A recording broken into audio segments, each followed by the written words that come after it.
এই দাদির কাছে ছিল দুইটা বডি বিল্ডার মরিচ, একটা বাংলাদেশের আর একটা ইন্ডিয়ার। বাংলাদেশের মরিচ সারাদিন মাঠে দান লাগাতো, আবার চাষের সবজি বাজারে বিক্রি করে সব টাকা দাদির হাতে পৌঁছিয়ে দিত। এইভাবে দিনে দিনে বাংলাদেশের মরিচ দাদির কাছে প্রিয় পাত্র হয়ে ওঠে।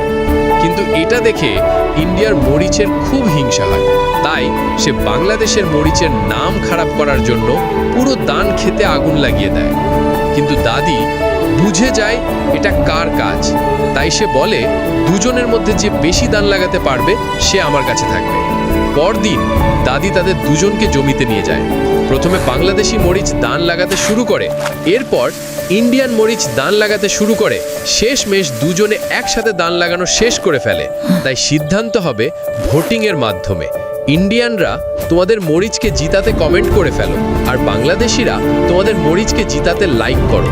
দেখা যাবে কে আসল চ্যাম্পিয়ন।